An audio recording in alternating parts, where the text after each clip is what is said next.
शुरुआत करते हैं हम अपने सेकंड क्लास की, यानी कि एक जो क्लास है ये सेकंड नंबर की क्लास है। और ये किसका सेकंड नंबर क्लास है? तो ये विलोम शब्द का जो है ये सेकंड नंबर का क्लास है। इसको चलिए शुरुआत करते हैं। तो चलिए जो भी लोग चैनल पर नए हों या पहली बार आए हों वो चैनल को सब्सक्राइब करेंगे, साथ ही बेल आइकन प्रेस करिए और अपने सभी साथियों को इस क्लास को शेयर करिए, क्योंकि आपका जो रिस्पॉन्स है बहुत अच्छा आ रहा है। तो मुझे लग रहा है कहीं कहीं आप भी मेहनत कर रहे हैं, इसलिए मैं और ज्यादा मेहनत कर रहा हूँ। तो आपका जो पहला क्वेश्चन है स्क्रीन पे दिया है कि अर्वाचीन शब्द का विलोम है। अर्वाचीन, अर्वाचीन का मतलब होता है नया। क्या होता है? नया। और प्राचीन का मतलब होता है पुराना। तो इसका अपोजिट तो ये हो गया, विलोम हो गया। लेकिन अद्यतन की बात करें तो ये वर्तमान स्थिति होती है। अधुनातन मतलब आधुनिक। सनातन मतलब जिसका ना कोई आदि हो ना कोई अंत हो। 22 का बात करें, 22वां क्वेश्चन दिया है कि अभिज्ञ का विलोम। तो अभिज्ञ का मतलब होता है जानने वाला या ज्ञाता। क्या होता है? जानने वाला या ज्ञाता। अज्ञ का मतलब होता है जिसके पास ज्ञान न हो, जिसके पास ज्ञान ना हो, अज्ञानी। तज्ञ का मतलब तत्व को जानने वाला। प्रज्ञ का मतलब विद्वान या चतुर। और यहाँ देखिए आपके पास चतुर दिया है, तो चतुर का क्या हो जाएगा? चालाक। आप जानते ही हैं, तो इसका सही ऑप्शन हो जाएगा अभिज्ञ का अज्ञ हो जाएगा। 23 नंबर प्रश्न की बात करें तो दिया है कि अज्ञ का विलोम शब्द है। अज्ञ का शब्द का विलोम है, तो अज्ञ का क्या विलोम हो जाएगा? जो अज्ञ होता है वो अज्ञानी होता है, बिना ज्ञान का होता है। तो जो विज्ञ होता है, क्या होता है? जो विज्ञ होता है वो ज्ञानी होता है। क्या होता है? जानने वाला होता है। तो ये ऑप्शन सही हो जाएगा। मूर्ख आप जानते ही हैं। अनुज आप जानते ही हैं, आपका छोटा भाई जो होगा वो अनुज होगा। अल्प मतलब कम, आप समझ रहे हैं। नेक्स्ट की बात करें 24 नंबर प्रश्न की, दिया कि निम्नलिखित में से कौन सा विलोम शब्द है? निम्नलिखित में से कौन सा विलोम शब्द है? तो देखिए अब इसमें दिया है अभिज्ञ मतलब क्या होता है? जानने वाला। क्या हो गया? जानने वाला। भिज्ञ मतलब भी जानने वाला। क्या हो गया? भिज्ञ मतलब भी। देखिए अभिज्ञ समझिएगा, जानने वाला, और भिज्ञ मतलब भी आपका जानने वाला, और विज्ञ मतलब भी आपका जानने वाला। तो ये तीनों का सेंस तो एक ही आ रहा है। लेकिन जब बात अनभिज्ञ करेंगे तो ये जो अज्ञानी टाइप का आदमी है उसको अनभिज्ञ कहते हैं, तो ये अलग है। तो यही विलोम शब्द है इसका। 25वें की बात करें तो दिया है कि अनभिज्ञ शब्द का विलोम है। अनभिज्ञ का विलोम क्या होगा? इसका राइट ऑप्शन बताइए। आप लोग इतनी सारी प्रैक्टिस कर रहे हैं तो इसके आधार पर आप बता सकते हैं। अनभिज्ञ का मतलब होता है, क्या होता है? मूर्ख। क्या होता है? अनभिज्ञ मतलब मूर्ख कह लीजिए, बिना जानकारी कह लीजिए, अज्ञानी कह लीजिए। विज्ञ मतलब जानने वाला। अज्ञ मतलब बिना ज्ञान के।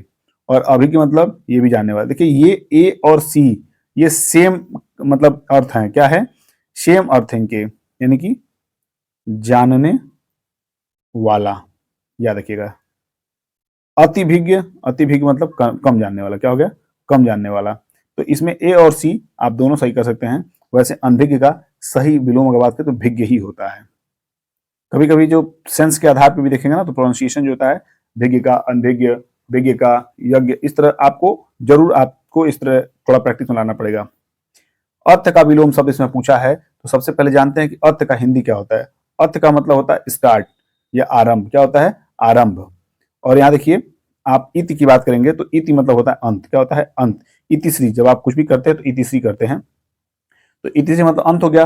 अथक मतलब बिना थके। पृथक मतलब अलग। अति मतलब जैसे सीमा के पार नहीं, जिसे नहीं कहते हैं कि यार अति मत करो, हो गया ना, तो उसका मतलब है कि आप जैसे ना कि बाउंड्री क्रॉस मत करिए। अगर 27 नंबर प्रश्न की बात करें तो ये कह रहा है कि अनुरक्ति का विलोम है। अनुरक्ति का विलोम क्या है? अनुरक्ति का विरक्ति हो जाएगा। क्या हो जाएगा? इसका सेंस समझिएगा। अनुरक्ति का मतलब होता है प्रेम। क्या होता है? प्रेम या भक्ति। और विरक्ति का मतलब होता है वैराग्य। क्या हो गया? वैराग्य। तो यहाँ विराग का मतलब क्या हो जाएगा? विराग का मतलब हो जाएगा आपका बिना राग के, जिसमें कोई राग ना हो। जैसे कोई गाना गाते हैं तो वो विराग हो गया, यानी कि बिना राग के गाए हुए गानों को विराग कहते हैं। और तिरोभाव मतलब अदृश्य हो जाना। और सशक्ति मतलब समर्थ। क्या हो जाएगा? समर्थ। 28वें प्रश्न की बात करें, अमित। अमित शब्द का विलोम क्या होगा? तो इसका आप सभी आंसर करिए। अमित शब्द का जो विलोम है वो आपको पता होना चाहिए। परिमित होता है। क्या होता है? परिमित होता है। देखिए बी और सी थोड़ा ऊपर नीचे हो गए, इसको आप देख लीजिएगा, बाकी मैं आपको बता रहा हूं। अमित का मतलब होता है अत्यधिक या बेहद। क्या होता है? अत्यधिक या बेहद। और परिमित का मतलब होता है, क्या होता है? जिसे मापा जा चुका हो। अब जो बहुत ज्यादा हो उसे माप तो नहीं पाएंगे, तो जिसको मापा ना सके वो अमित है, और जिसको मापा जा सके वो परिमित है। और सुमित की बात करें तो अच्छा मित्र हो गया। और यहाँ कुमित की बात करें तो दुश्मन हो गया। और दुर्मित का बात करें तो दुर्मित एक ऐसा वर्ड है जो मेरे थोड़ा सा भी उसमें समझ नहीं पाता, इसलिए इसको छोड़ दिया था। 29वें प्रश्न की बात करें तो दिया कि अधिकृत शब्द का विलोम है। अधिकृत शब्द का विलोम क्या हो जाएगा, अधिकृत शब्द का विलोम जो हो जाएगा वो हो जाएगा अनाधिकृत। क्या हो जाएगा, अनाधिकृत। अनधिकृत क्या हो जाएगा, अधिकृत का अनअधिकृत क्या हो जाएगा, अनअधिकृत। याद रखिएगा, अधिकृत अनधिकृत। देखिए अधिकृत का होता है अधिकार होना, क्या होता है, इसका मतलब होता है अधिकार होना। मैं लिख नहीं रहा हूं, ऐसा समझिएगा, अधिकार होना। और अनाधिकृत का मतलब होता है जिसे अधिकार न दिया गया हो। क्या हो, जिसे अधिकार न दिया गया हो।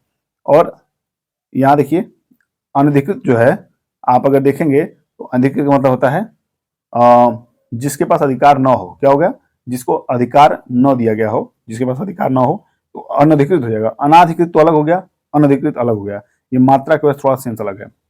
और अनधिकारी जो हो गया, अनाधिकारिक जो हो गया, ये बिना अधिकार प्राप्त हुए। क्या हो गया, बिना अधिकार प्राप्त हुए।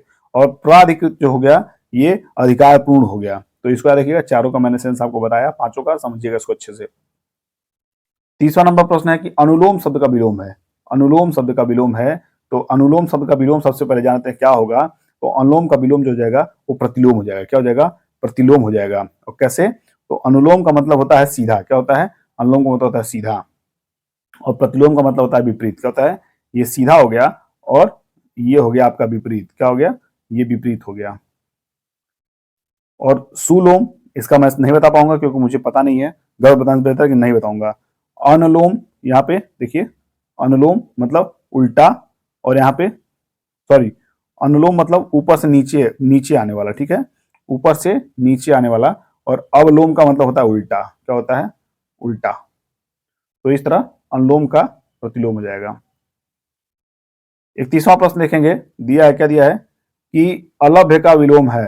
अलभ्य का विलोम क्या हो जाएगा, तो अलभ्य का विलोम जो है आपका लभ्य हो जाएगा। क्या हो जाएगा, ये देखिए थोड़ा सा गलत हो, कट गया मुझसे।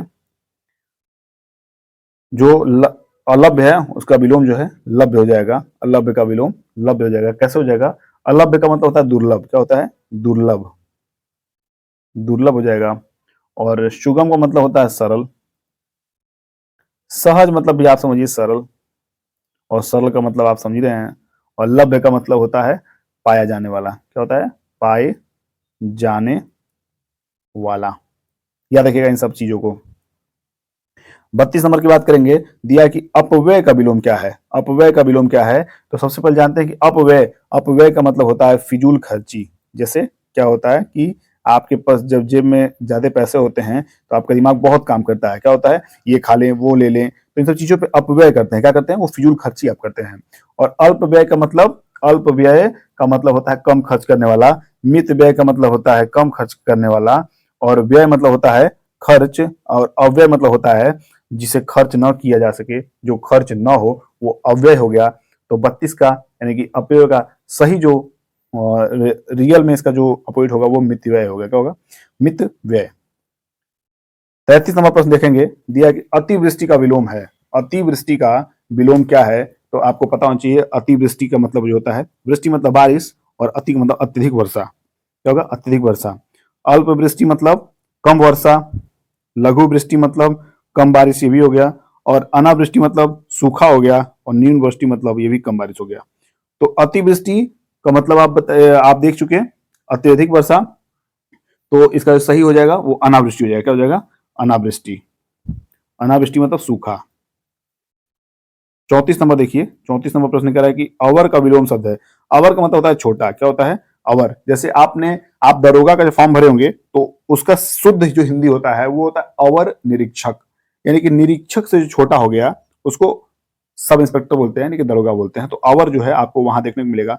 आपको अवर अधीक्षक मिलेगा, अवर महानिरीक्षक मिलेगा, आपको हर जगह देखने को मिलेगा। ये याद रखिएगा, अवर मतलब छोटा होता है। तो अवर का जो अपोजिट हो जाएगा वो आपको प्रवर हो जाएगा। क्या हो जाएगा, प्रवर मतलब बड़ा। क्या हो जाएगा, प्रवर, बड़ा।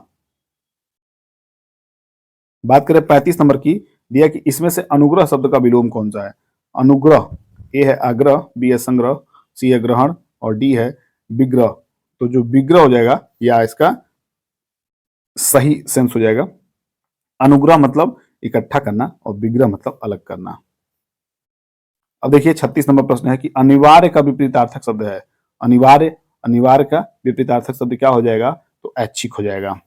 अनिवार्य मतलब एकदम जरूरी है। क्या है, अनिवार्य मतलब जो एकदम जरूरी हो, लेकिन ऐच्छिक मतलब आपकी इच्छा के अनुसार, और निवारणीय आप जानते हैं, अनावश्यक आप जानते हैं, आवश्यक आप जानते हैं।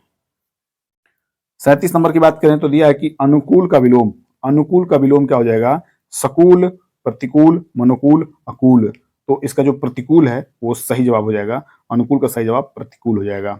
अब बात करेंगे 38 नंबर प्रश्न की, तो ये क्या कह रहा है, कह रहा है कि आवृत्त, आवृत्त शब्द का विलोम है, तो ए है आपका, ए है विमोचित, बी है आच्छन्न, सी है परिच्छिन्न, और डी है अनावृत्त। तो आवृत्त का जो सही विलोम हो जाएगा वो अनावृत्त हो जाएगा, क्या हो जाएगा, अनावृत्त। आवृत्त का सही विलोम अनावृत्त हो जाएगा।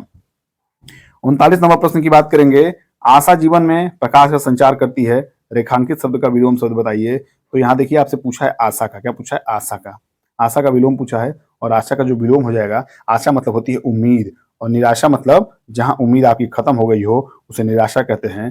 तो इस तरह आप अपोजिट याद रखिएगा। और ये क्लास जो है, क्लास का लास्ट क्वेश्चन है 40 नंबर का, आगत का विलोम क्या है। तो आगत का आपको पता है, अनागत ऑप्शन में है, विगत है, तथागत है, स्वागत है। तो इसका सही जो विलोम हो जाएगा अनागत हो जाएगा, क्या हो जाएगा, अनागत। आगत मतलब आने वाला, और अनागत मतलब जो न आने वाला हो उसे अनागत कहते हैं। तो इस तरह आपके जो 20 क्वेश्चन हैं वो अच्छे थे, उनको देखा गया यहाँ पे। और क्या क्लास कैसा रहा है जरूर बताइए आप लोग। और मुझे अब लग रहा है कि आप लोग बहुत रुचि के साथ क्लास को पढ़ रहे हैं, तो बहुत अच्छा लग रहा है, मेहनत करने में भी मुझे मजा आ रहा है, और मोटिवेटेड हूं मैं आप लोग के इस रवैये से। तो चलिए, बहुत अच्छा लग रहा है क्लास बना के और आपके लिए प्रोवाइड करके, और शुभकामनाएं आपके साथ हैं। पढ़ते रहिए, मस्त रहिए, स्वस्थ रहिए। मिलते हैं अगले क्लास में, तब तक के लिए बाय बाय, टेक केयर।